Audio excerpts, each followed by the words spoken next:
You still tolerant? I need some settings made. I want to do some videos with some of the music I got, and I thought I need you. I'm trying to put my team together now. You know what I'm saying? So I was thinking about you real bad. So wake up with me.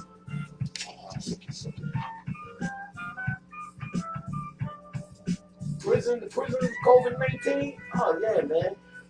What about it? They doing that? Oh yeah, we're gonna talk about that. Nothing, man. I told you. I just told you. Yo, go check me out. NSOROMMA. And link up with me. You know what I'm saying? That's the website. You can type that in on any streaming service. Yeah, cool. You play. uh, hey, yo, most definitely. I don't play. Serious, man. I'm for real. And Key, what you say, Key? What you mean, the prisons? You know what I'm saying? I understand that it's like really going down in there. You know what I'm saying? So, was you saying anything else to me? Talk to me.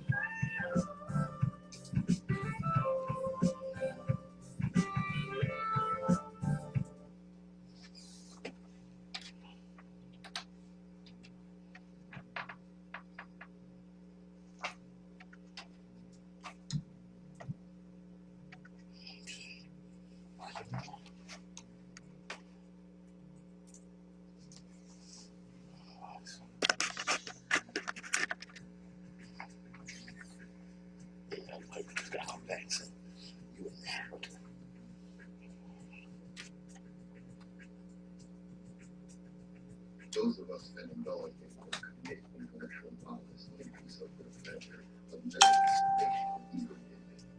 We do so because it came from oppression and people's minds are deep and difficult to move.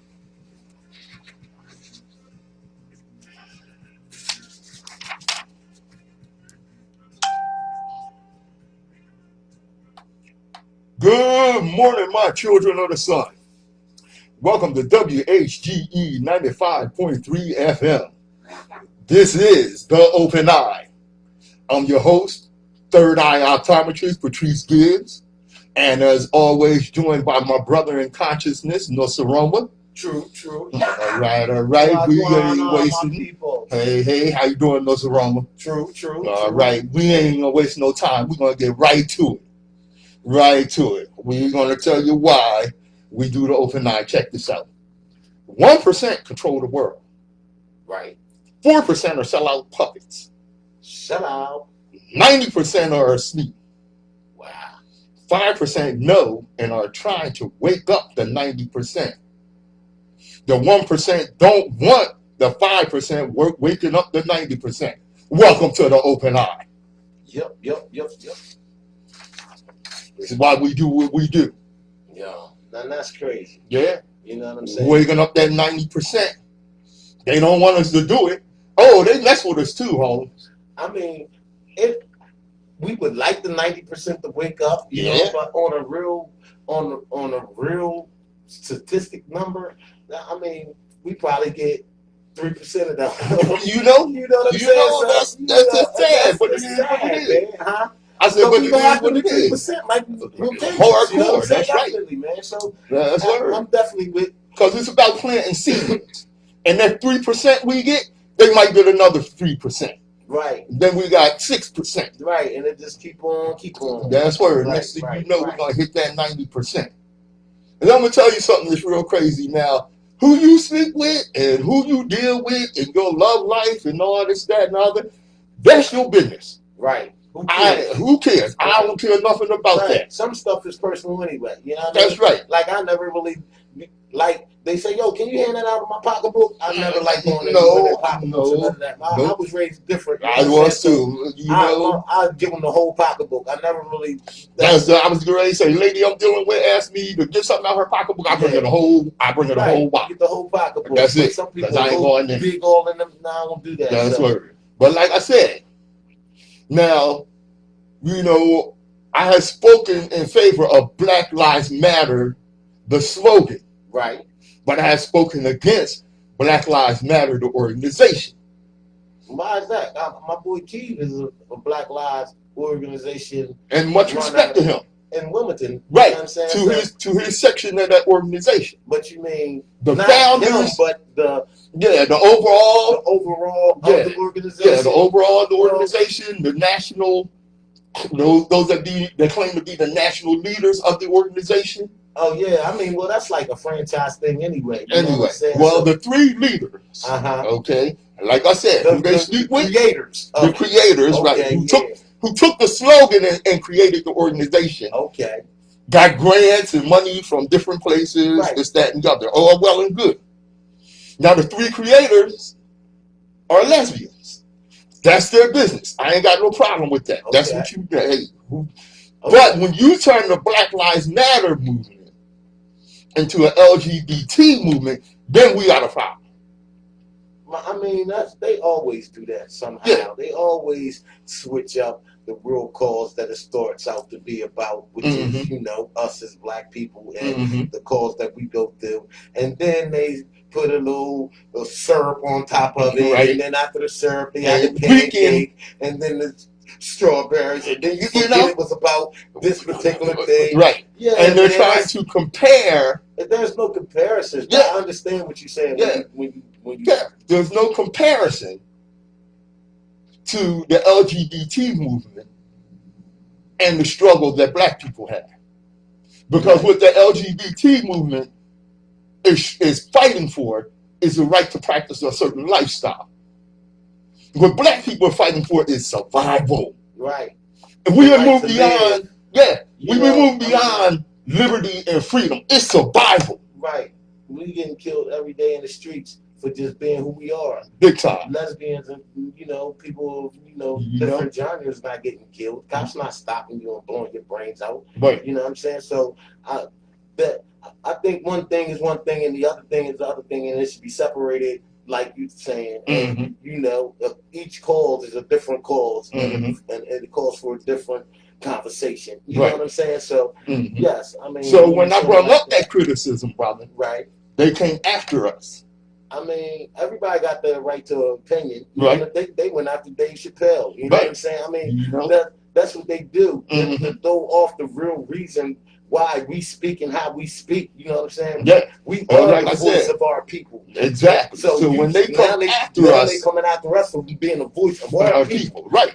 Trying to tell them not to blend this together. This ain't a blend together thing. You know what I'm saying? Okay. And worse than just coming after us, but they come after us to try to shut us down. I mean, that's when we got a problem. Right. That's when we got a problem, because you're not going to shut us down. You can forget that. This is the open eye. This is what we do. Yeah. I'm going to ease up on y'all just a little bit. That's right, yo. Just a little bit here. Keep going. All right. You know, this elder old age crap. Y'all see me? Look, I know y'all on Facebook Live. Y'all see this? Y'all see this on Facebook Live? Yeah, I have my foot operated on. I'm hobbling around, but it's all good. He got his Don't run off on me. He got his pimp walk fixed. Yo. Yo, Don. I got this from Brother Hameen. Brother Hameen, a couple of years older than me. He's an elder. And he said, this elder old age crap ain't no joke. I'm going around the house turning off lights, unplugging stuff, treating my plants like they my damn children. Can't bite my tongue when I see and hear some dumbass stuff. Right. And I sit at my computer to look up something, and after 20 minutes of surfing, I can't remember what the hell I was looking up. I'm becoming my father. It's all good. It's all good. That's where, you know, I'm going to tell you something. As you get older, 3 things happen. First, the memory goes. And I can't remember what the hell the other 2 are. That's all good. Comes with age, brother. Comes with age. What you gonna do? What you gonna do? That's where. Now, this is WHGE 95.3 FM, and we are brought to you by the Delaware Center for Homeless Vets, founders and builders of the Pearl Center, Delaware Center for Homeless Vets, changing veterans' lives all over Delaware. That's right. Yes, I see Sherry. Sherry, you must be feeling better, Sherry. Sherry. Yeah, Sherry in the house. Hey, Sherry. That's the Sherry in the house. DCHV, our sponsors. We salute them, but just in case y'all get it mixed. Views and opinions expressed on Open Eye are those of the host. Yo, Keith. Oh yeah, my boy Keith said they're not an organization. His Black Lives Matter unit isn't an organization. It's a movement. Okay. So I was saying, Brother Keith, keep the movement going. Yeah, big ups, Brother Keith. Much respect to what you do. You need me, hit me up. Just like that. You know what's up. WHGE 95. WHGE 95.3 FM. Yes, indeed. And Brother Keith. Brother Keith, what's good, baby boy? Yeah. Big ups to what you do, brother. Much respect. Yeah. You know, because I know you're not feeding into what's going on in that national organization. Right. That's led by these three young ladies. Right. I know you ain't getting none of that money. It's a movement anyway. Right. You know what I'm saying? And the movement is, quite different. Right. That's word. Corona Coaster. Corona Coaster. The ups and downs of a pandemic. Rewind that. A Corona what? Corona Coaster. Corona Coaster. Yes, it's a Corona Coaster. Oh my God. Yeah, the ups and downs of a pandemic. One day you're loving your bubble, doing workouts, baking banana bread, and going for long walks. And the next, you're crying, drinking gin for breakfast, and missing people you don't even like. Damn. Like Corona putting a number on us, ain't it? And don't get that thing mixed. What is it? Delaware's supposed to shut down the 14th. The 14th? Yeah, the 14th of December. We're going to have a statewide shutdown. Wow. Yeah, that's word. So what's supposed to be shutting down? Well, shutting down businesses, telling you to stay off the street like it was at first and what have you. Wow. Yeah, that's what we're doing here. And a friend of mine, shout out to Tony, her and her significant other are both suffering with the corona. They've been quarantined. Wow. Yeah, yes, indeed. Yeah, they say it's serious, man. But my thing is, did you see the evidence of the corona vaccines ingredients? Yeah, I did. I saw the video. I sent it to you. Yeah, you did. Yeah, you and a couple other people sent that. Yeah. How you feel about that? Like, well, you know what? I'm gonna tell you like this. A lot of the stuff that's in that vaccine has nothing to do with the corona. Yeah, and so that's deep, y'all. You look at it like this: 40 years worth of research and no vaccine for HIV. Right. Okay. 100+ years of research. 40 years. I didn't know HIV was around that long. Oh yeah, it was around before they blew it up to really put it in the black community and blow it up. They had been. Well, it was initially known as a white gay disease. Yeah, remember that? Yeah, I remember but that. somehow it got shifted to blacks again. Projected as blacks. The highest sufferers of HIV are black women. That's terrible. How that happened. Anyway, 100+ years of research, but no vaccine for cancer. Not here in the U.S. because Cuba, they had come up with a vaccine for lung cancer. I mean, I'm not gonna let you mess with my money, man. I hear you, bro. You know what I'm saying? Period. Yeah. Oh, you got the cure? We still want to keep moving this right here. Right. You know what I'm saying? Yeah, I feel you, bro. House of takeovers is everywhere. You know what I mean? It's crazy, man. They'd rather see a whole world of people suffer and get their money than to actually care about the planet and the people who survive. Yeah, because the pharmaceutical companies, the pharmaceutical industry is not about producing any cures. Right. They're about producing drugs that addict you to this medicine that you go on and need. Right. That you would need in perpetuity. Remember last week I was talking about the snake oil salesman? Oh yeah, they put a little coke in it. Same concept. They put a little addiction up in your medicine, right? And now you got to take that stuff in perpetuity. I almost said something.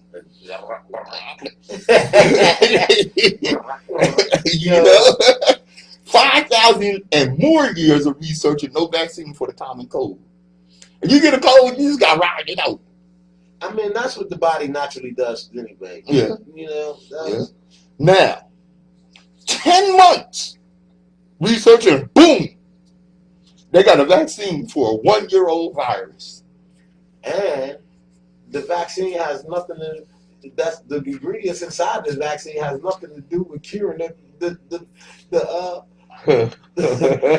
corona. Yeah. I mean, that's incredible to me. Uh-huh. And then they put it in your face. There's Yeah. people that can't. And you know, one like you said last week, some congressman, I forget where he was from, came up with the idea: if you want your stimulus money, get $1,500 after you take the vaccine.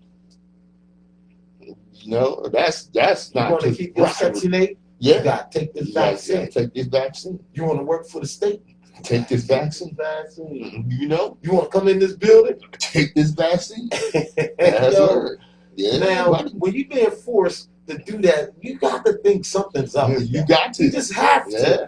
I mean, Uh-huh. that you wouldn't be a sound human Mm-hmm. not to think being forced to do something like this throughout the history of time, Mm-hmm. throughout the Tuskegee men being infected, Mm-hmm. a lot of other things that's syphilis. right, a lot of other things that's been really viciously thrown into our community. Right. Mm-hmm. We have to really understand that, yo, it's a catch-22 to this. Take this vaccine and you start speaking Chihuahua. Or you grow another hand under your underarm. You know? That's what it is. Now, I got to give a big shout out. What's up? Shout out. Yes, indeed, to Sister Rochelle Wilson. Ra. What's up, Sister Ra? Yes, indeed. And her fight for prison reform and fighting against the state prison, the Department of Corrections, to do something about the victims of the corona in prison. Make some intelligent noise. Yes, indeed. You can catch her right here on WHGE 95.3, the education station. Yeah, keep running it. Let people out of jail. A coronavirus outbreak in prisons and jails will harm not only inmates, but the public at large. The closure of local courts in response to the coronavirus pandemic is causing versions of the same crisis in cities across the country. Arraignments have been delayed and trials postponed. Defense lawyers are confused about how to challenge wrongful or needless detentions. And as police keep making arrests, who the hell, man? I'm on the radio system. And as police keep making arrests, already overcrowded jails risk being overwhelmed, even as public health officials urge social distancing. Right. A COVID-19 outbreak in jail first harms the men and women locked up there, innocent and guilty alike, and then staff and their families, then ultimately the public. Prisoners with serious symptoms wind up in local hospitals, worsening shortages of doctors, nurses, masks, ICU beds, ventilators. People who have never seen a city jail would die because too many others were kept in one. Sprawling state prisons in rural areas could flood tiny country hospitals with patients. Keep doing what you're doing, Sister Rochelle Wilson. I'm talking to you. That's right. This is the Open Eye. Nsoromma.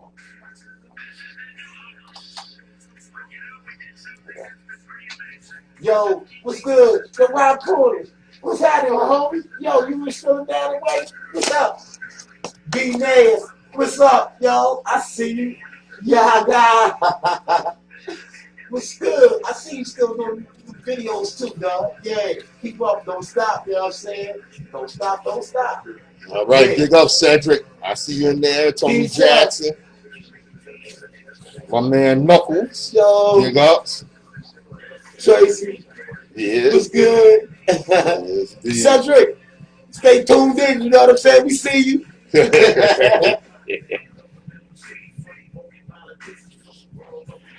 Like that rock for a minute.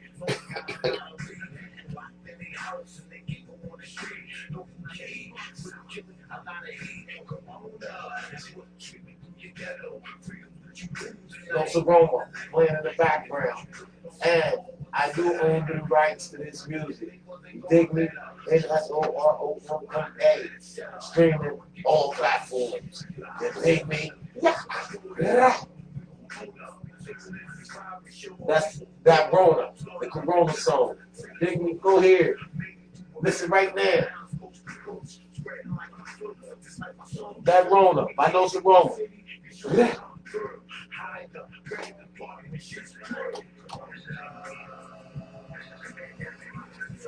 Gotta kill it. Kill it.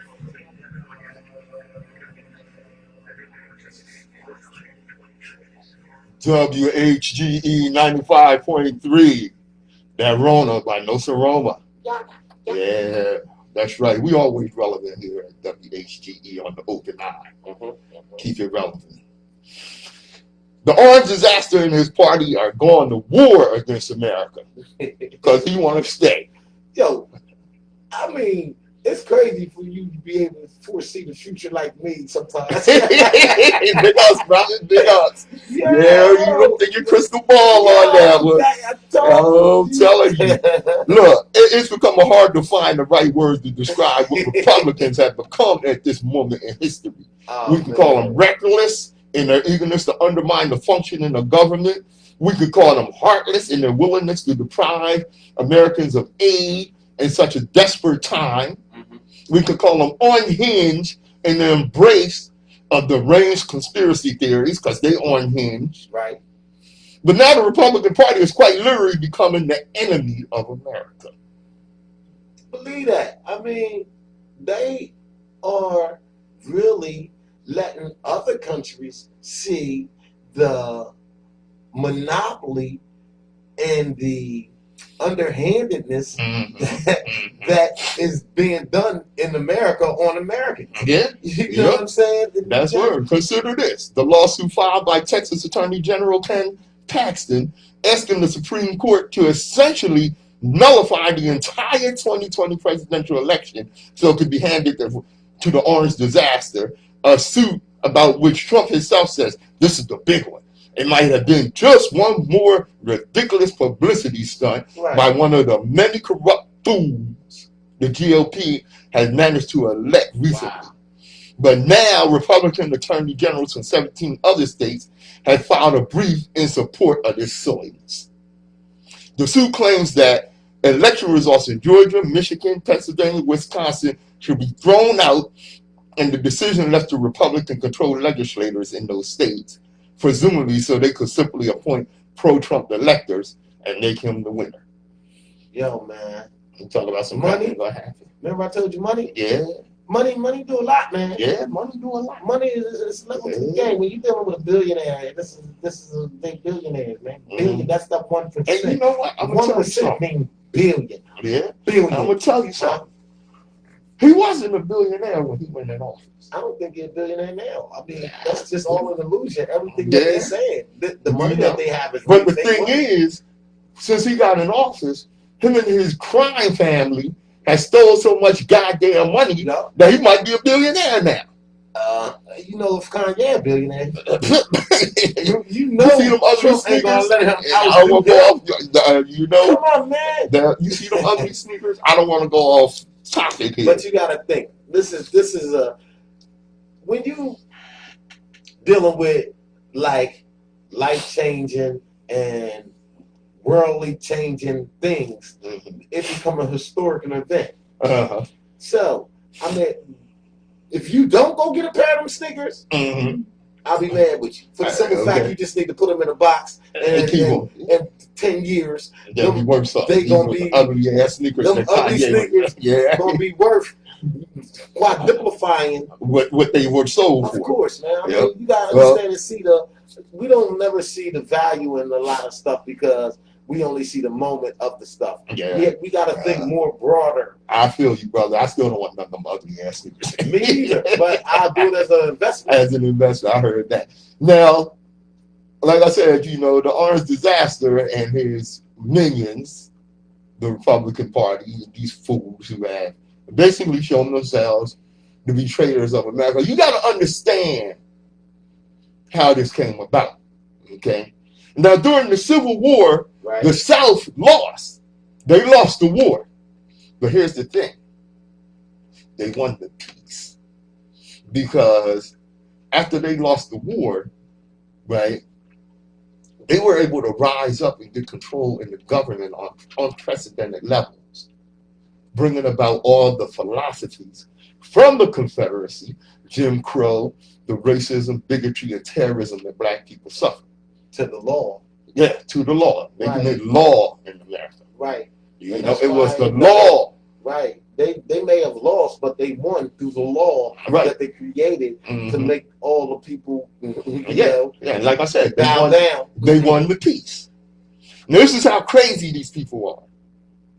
The Arizona's GOP and supporters, if they're willing to die to overturn Trump's election laws. Of course they are. That's crazy as hell.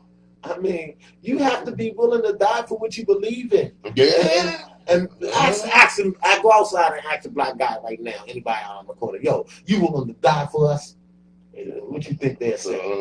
Man, you crazy? Yeah, I ain't lying to nobody. That's right. You out your mind? But yeah, if it ain't my wife and children, they won't even die for that. that's what.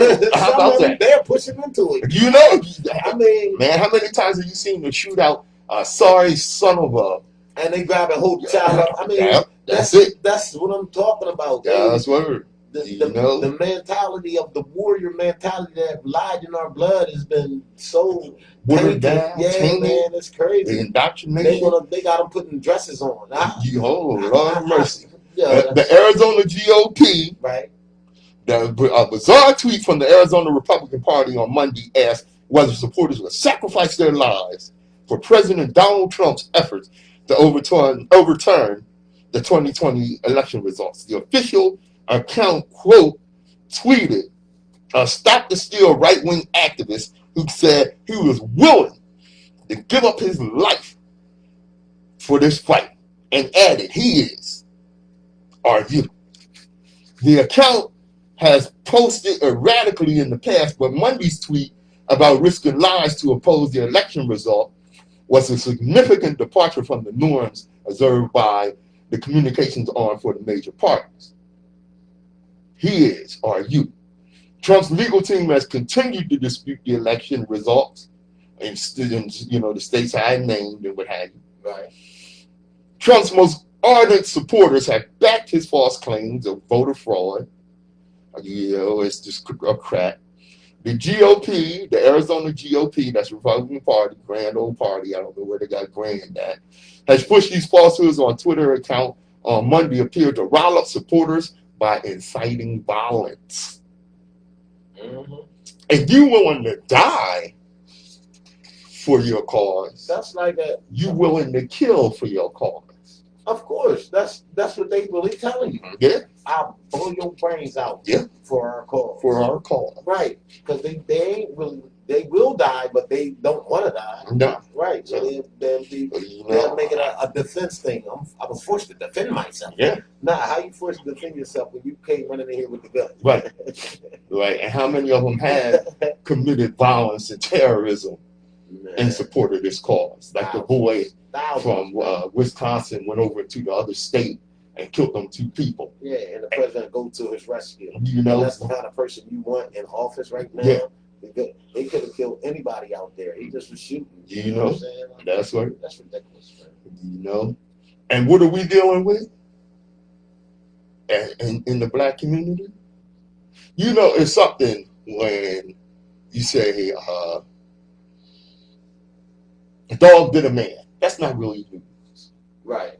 You say a man bit a dog. Well, wow, that might be news there because that's unusual, right?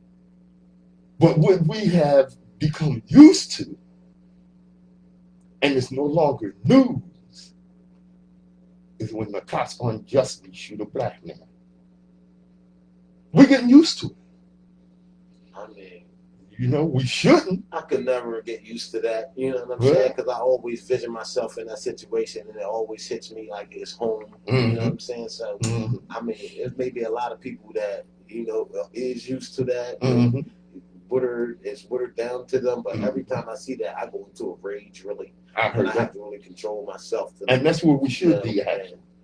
That's what that does to me. The latest one. They shouldn't have that badge on. Mm-hmm. Cause, you know.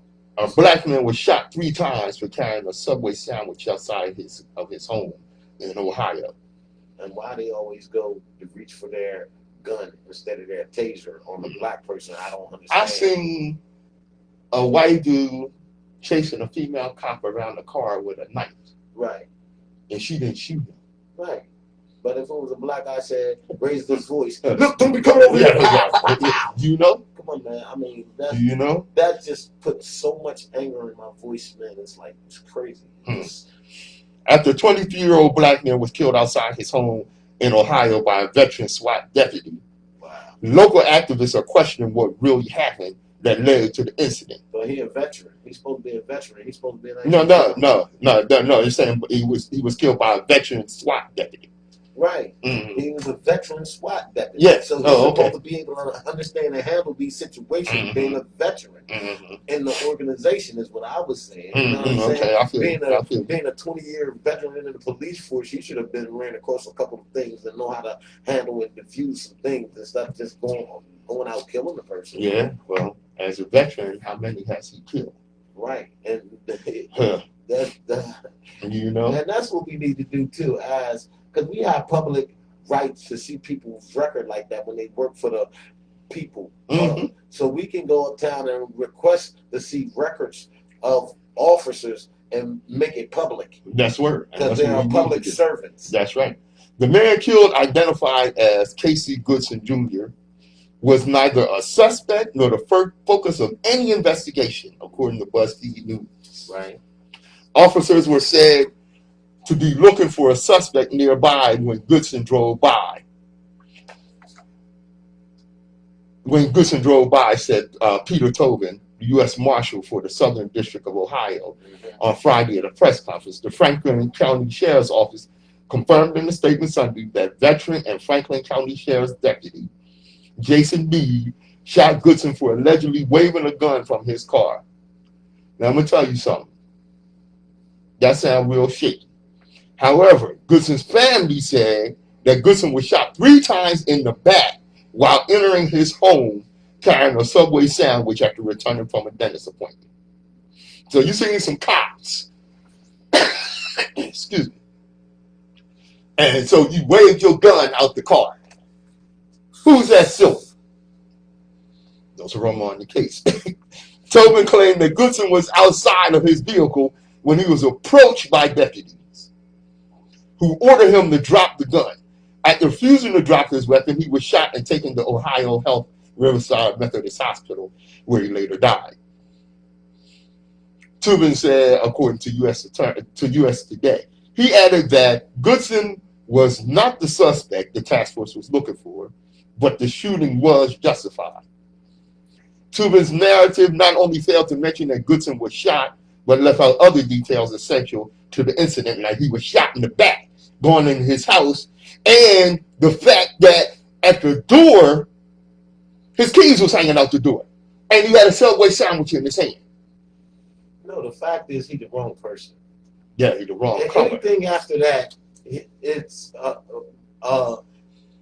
problem. It's a problem. If you constantly keep picking the wrong people and killing the wrong people, well, I see that as a problem. You damn right. You damn right. It's a problem. He wasn't the person they was looking for. You know what? I have to even wonder if there was any investigation. I mean, there's never an investigation. Do you know that they were supposed to be looking for some suspect? I remember that time the married the bride ran to the police car and there was 2 black police sitting in there and they ran the store. She ran and startled the police and the boy shot her and killed her. Remember that? Yeah. He is going in jail for life. Oh yeah, that's right. Yeah, and the little blonde and scared the dog poop out of her. I don't know. And they shot her. Yeah, and they responded with a shot and boom, they in jail forever. Yeah. But now, he got the wrong guy.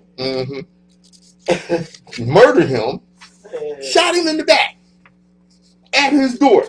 The keys, that's a significant point. His keys was hanging out the door. He didn't even know the cops came up behind him. Wow. He was totally unaware that the cops came up behind him. And they shot him in the back. Yeah. Man, this is the Open Eye, WHGE 95.3 FM. Yeah.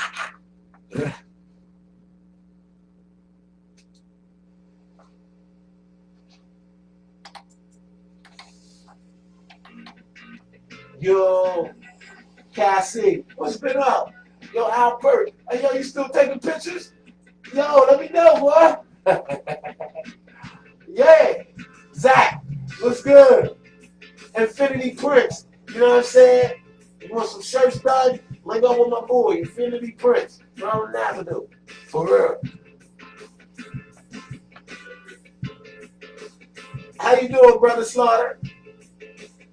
Much love. You know what's happening. Keep going.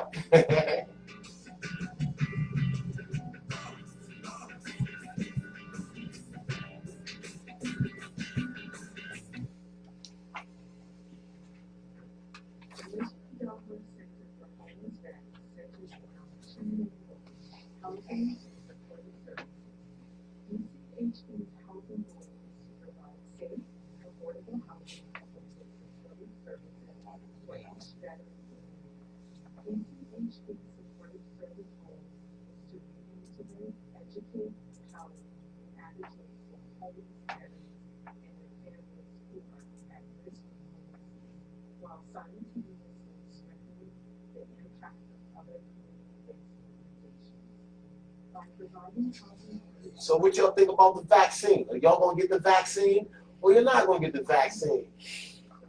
Let me know. Hit me up. Let me know what you think about this vaccine and if you're forced to get this vaccine, are you gonna take it or not? You know what I'm saying? Hit me up. Let me know what you really think. You know what I'm saying? I think that's real serious. You know what I'm saying? What moves you want to make? You know what I'm saying? You want some information on the vaccine, go back and look at some of the Open Eye. WHGE 95.3 FM. Last week we had got into something that, you know, we thought was real deep, and it took up a lot of the program. And that's fine, because we gave you some good information. However, I didn't get around to something that was equally important. Right. December 4th, which was, I'm not sure what day it was last week. I think it was last Friday, as a matter of fact. December 4th. What was it? I forget the year, but I'll come up with it in a minute. Mm-hmm. But it's the anniversary of the murder of Fred Hampton and Mark Clark. Mm-hmm. And one of the things I often speak about is the fact that those of us in the struggle often have to fight our own before we can even concentrate fully on dealing with the struggle, the survival of our people. Now, Fred Hampton wasn't just murdered, but he was set up. Let that sink in for a minute. He was set up by an FBI informant who was a black man, William O'Neill. He infiltrated the Black Panthers and set up Fred Hampton for a measly $300. One of our most significant young leaders, Fred Hampton, set up for a measly $300. Fred Hampton, let me tell you something. Fred Hampton, he had been born to parents who came from Louisiana. The police constantly harassed people who looked like him. Access to social goods that was made difficult, if not curtailed, in the areas with heavy black population. The Black Panther Party was consequently, for Hampton, a natural home. The party of creation of Huey Newton and fellow student Bobby Seale insisted on black nationalist response to racial discrimination. The party's Illinois chapter was opened in 1967, and Hampton joined in 1968 at the age of 20. He was only 20 years old. At the time, he was also a member of the NAACP and became a youth leader at the West Suburban branch in Chicago. For the Black Panthers, Hampton's charisma, leadership skills, and intelligence immediately began to show. So when Stokely Carmichael's Student Nonviolent Coordinating Committee split from the Panthers in 1969, Hampton headed the Illinois chapter of the Panthers. Students of the history of the time believe Hampton could have moved further into national prominence from the state of Illinois had he not been killed, largely thanks to FBI informant William O'Neill. At the time, he was a petty criminal, William O'Neill, and he was coerced by the FBI into helping them silence Hampton. They feared Hampton. 20 years old. You got to remember this brother, 20 years old, and a skilled organizer, a charismatic leader at 20. Do you know the effect that he would have had he not been killed? O'Neill, he infiltrated the party and provided FBI with a floor plan of the Chicago apartment where Hampton was assassinated in 1969. That was the year he was killed, 1969. I think he was 21 years old. For the rest of his life, O'Neill was hated by some and commended by others as his role in the 1969 raid that killed Hampton and another Black Panther leader, Mark Clark. Now, where is O'Neill? He probably in the top super agent in the FBI. No. I'm just saying, No. that'd be. Because you know what? When they use up their bootlicks, they kick him to the curb. See, they paid him the 30 pieces of silver and tell him to go to hell on. Get away from us. Till we need you again. Yeah, till we need you again. Right. That's word. O'Neill, who served as an informant, some think he was sorry for what he did. Actually, he was. He said, generally, I was paid in cash. Paid in cash, and normal amounts would have ranged from $300 to $500, So depending on my needs. Yeah. He was getting money. He was giving up other people too. Then sound like, you know what I mean? Yeah. Yeah. You know. And that was in 1989. He said in an interview. Well, I was 21 then. how about that? How old was I? 89. 28. I was about 21. Well, before his death, O'Neill worked for an attorney in downtown Chicago. I don't even know how he was alive in '84. He then parted with his first wife and remarried with a 5-month-old son, but he kept to himself and hardly made friends. You damn right, because they had found out what he did, they'd have offed his sorry ass. One Saturday, O'Neill went to his uncle's residence in Maywood to spend some time with him. On Sunday night, he kept going to the washroom. He stayed there for a long time. The last time he came out, he tried to go out the window. His uncle said he pulled him back, but he broke loose and ran toward the expressway. That guilt came up on his ass, and he ran out in traffic and got himself killed. Hard to have any sympathy for somebody like that. That traded a potential leader for 30 pieces of silver. See, all your kinfolk ain't your kinfolk. Sell out. Sell out, big time. Big time. You know, I know some of us look and say, well, you know, we got some good Black police officers on the police force. Public enemy, man. Yeah. Can't trust us. Can't trust us. Because as long as he got on that uniform, don't give his pigmentation no consideration. And I know some brothers on the police force. Try to have respect for him, but like I said, he got on that uniform. They look at their job first. It's the job first. That's right. Yeah, you know what I'm saying? It's the job first. That's like what a it doctor. is. When you go to the hospital, he has to be a doctor first. You know what I'm saying? That's right. You know, like I said, that might sound tough, but it's the reality of the situation. Right, and that's what you gotta respect that too. So you ain't gonna tell your buddy that's a cop, hey, yo, I got a bunch of drugs. you You know? know, just because he's your friend, that don't mean it's okay to tell him certain stuff's supposed to be your own business anyway. Just like the LGBT, you know what I'm saying? That's your preference on who you like. You That's know what I word. mean? I'm telling you. WHGE 95.3 FM. So and I. Yo, what's good? Thank y'all for tuning in. You know what I'm saying? Y'all hung in there today. I was like, yo, what's good? Hey, yo, that's right. We waving at y'all too. Yes, Steve. We see y'all over there. We ain't done with you quite yet. I still got a little bit for you. Word. Nsoromma with the spray, keeping us safe. You see, Lights on in the house. I sent you.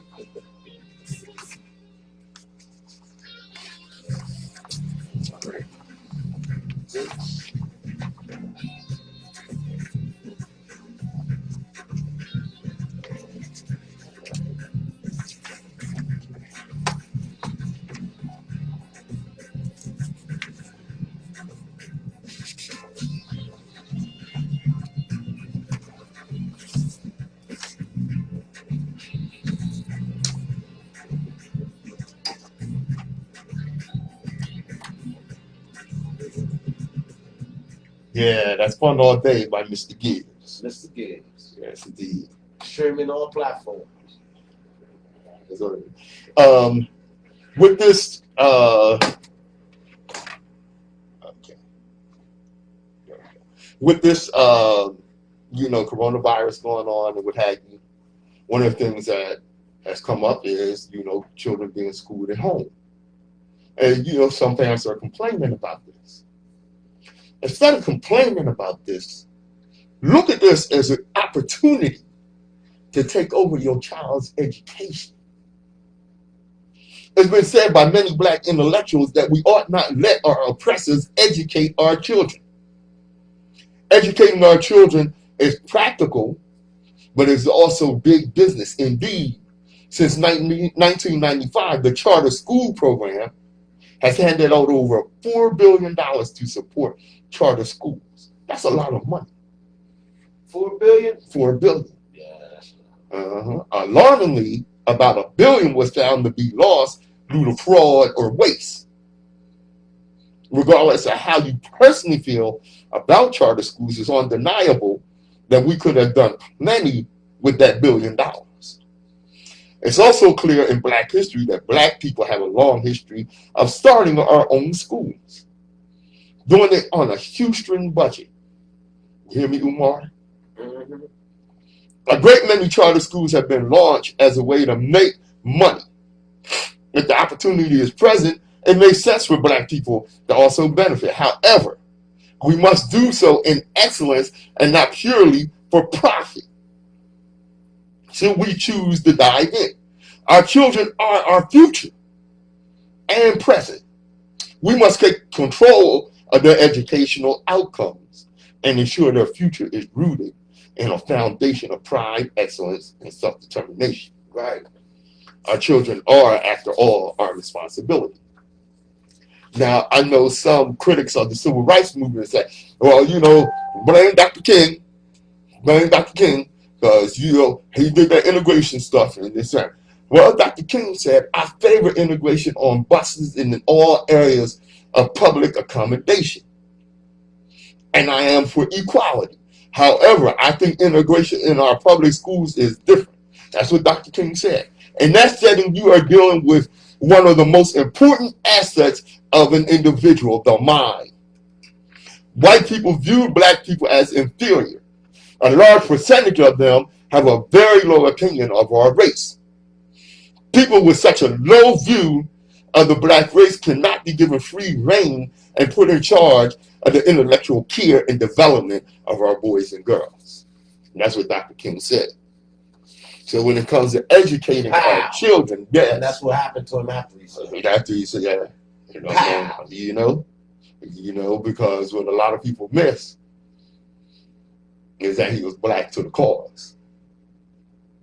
And you can't get no blacker to the cause than understanding that education, especially our history, is misrepresenting not only the black children, but the white children as well. Right. Which is They get them all they messed don't up. teach, period. No. They don't teach the true history about us, period. No. So even the white people that think they know our history and be standing strong on the thought that they believe that was our history, Mm-hmm. they think that's real. Yeah. Really what it is. Yeah, you know, and that's what's so crazy, man.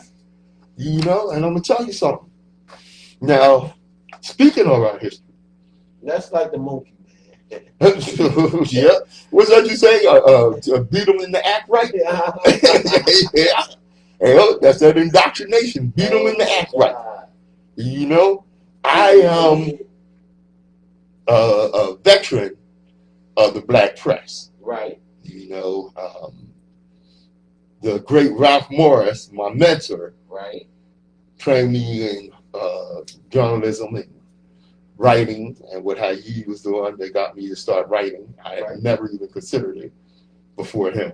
Oh, okay. Okay, and he also encouraged me to learn the history of the black press. Okay, now one of the things I learned was that the first paper was Freedom's Journal, founded in 1827. Mm-hmm. With the words, "No longer shall others speak for us." The U.S. black press is 195 years old, somewhere around there. Mm-hmm. It began in 1827 when John Russwurm and Samuel Cornish started Freedom's Journal in New York. By the Civil War, 40 black newspapers were being published. And during the 1920s and 30s, when major papers virtually ignored black America, the glory days of the black press began. Back then, major papers usually wouldn't even run African American obituaries. Right. Black papers became the primary means of group expression and main community service outlet. Excuse me. Oh, I got it. You got it? Okay. I'm going to stop up there. Okay. And I got tested this week, so I'm all right, y'all. Anyway, reporting on job opportunities in retailers that didn't discriminate and covering charity events and uplifting society pages with big pictures of smiling, dignified black people enjoying each other's company. It's something the white papers wouldn't do. See, you know, you get the white paper, and now you get mainstream media, and we're the villains. Politics, sports, money, and social issues were reported from the perspective of black readers. The careers of Lena Horne, Little Richard, Paul Robeson, and many other entertainment greats were promoted in their early stages before major media took notice. And editorial writers crusaded for open housing, quality schools, voting rights, fair employment, and equal accommodations. Demands that later formed the civil rights agenda. They were byline stories with America's leading black activists and intellectuals like Richard Wright, Gwendolyn Brooks, Langston Hughes in the Chicago Defender, W.E.B. Du Bois and Zora Neale Hurston, Marcus Garvey, and Elijah Muhammad in the Pittsburgh Courier. Black publishers actually grew rich and powerful. Robert S. Abbott started the Defender with $13.75 and became one of America's first black millionaires. By 1929, the Defender circulation was 230,000 a week, but the Pittsburgh Courier was biggest, topping $300,000 with 15 editions across the country. In 1932, Courier publisher Robert L. Van, Abbott, and others steered black voters en masse to the Democratic Party, breaking traditional ties to the Republican Party of Abraham Lincoln and helping to elect Franklin D. Roosevelt president. Gunnar Myrdal's landmark 1944 study, An American Dilemma, The Negro Problem and Modern Democracy, said the strongest, most influential institution among blacks was its crusading press. That's why the black press was so important and influential. It set the stage for and helped engineer monumental change from school desegregation in 1954 to the Voting Rights Bill of 1957, the marches, sit-ins, and civil rights legislation of 1964. Mm-hmm. Now, what happened to the black press? Well, the mainstream press opened up, especially during the civil rights movement, and started attracting black writers and reporters from the black newspapers to mainstream papers, offering them high salaries. Then you had magazines like Ebony and Jet. You remember them? I Yeah. don't see them though. Do they still exist? Or No, they I they think got they're pushed done. out. They got pushed out. But they pushed themselves out. And they pushed themselves out because when Ebony and Jet started, they were getting ads from black businesses and this, that, and the other. Then when that corporate money started coming in, they stopped dealing with they started dealing with the black businesses. And we get something that McDonald's money and something that Chrysler money. We don't need to place your ads. You forgot who your damn leadership was. That's what you did. It made me think of what Barry Gordy said. You know, in the 70s, remember black exploitation movies? Mm-hmm. You know, Superfly and the Knack and the Pimps. You know, during that time, Barry Gordy was making some quality movies. Bingo Long and the Traveling All-Stars and Motor Kings. And Lady Sings the Blues. These were quality movies. Mm-hmm. So what Barry did was he said, hey, he went to John H. Johnson, the publisher of Ebony. And he said, look, man, we can take over this thing and put a stop to these black exploitation movies and put out the quality movies like I'm doing. Okay? He said, come on and join with me and make this investment so we can, you know, give our people something of quality, something of real influence in that community. Yeah, better essence. Right. Yeah. John H. Johnson, the publisher of Ebony, said, I ain't letting N-words mess up my money. Get the hell out of my office. See, that's what that corporate money did to you. Jeez Louise. Oh, that's a shame. See? And don't get it mixed. John H. Johnson was, you know, rich and influential and to be admired for what he did in the early days with Ebony and Jet magazine. But when you lose focus, me and my buddy was just talking today about how, you know, when it's a group and the group go this way and the one individual in the group go another way, and now it's not a group thing. Now you making it into a you thing. You know what I'm saying? So team don't have no eye. How about that? How about that? And like I said, don't get it mixed. Because this idea that to be conscious and broke, it makes you true to the cause, that's BS. Success in the mainstream does not make you a sellout. Getting a good education that puts you in a position to earn a good living is not selling out. Speaking the language well does not mean you speak white. It means you have the ability to communicate effectively. If you can communicate effectively, you can put yourself in a position to learn the alphas and omegas of finance. You can speak well enough to earn well.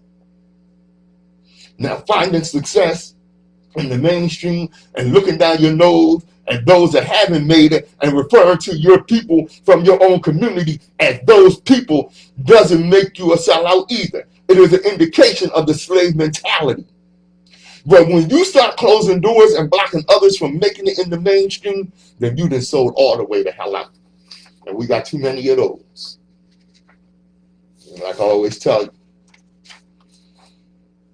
destiny determines who enters your life, but you decide who stays.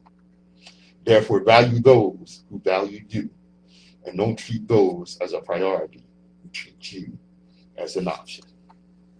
This is the Open Eye. I'm Patrice Gibbs. from Nsoromma, WHGE 95.3 FM. Thanks for joining us, y'all. Yeah. Tune in next Saturday, same time, 11 to 12. You dig?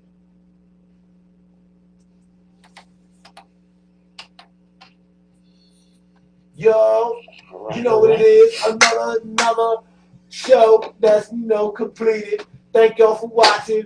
Yo, tune in Another next one in Saturday, the same can. time. And yo, over the next week, hit me up. Let me know what you think about this vaccine, being forced to have to take that, or and being an essential worker that you have to take this vaccine. And another thing, I want you to look up. This is something that's in the vaccine. It's called MRC5. Look it up. MRC5. You dig? And yo, educate yourself to what's about to be injected into you. You know what I'm saying? Don't just take our word for it. Right. Never just take our word for it. Do your research. Do your research. And yo, also the vaccine is the CHADS 0X1. CHAD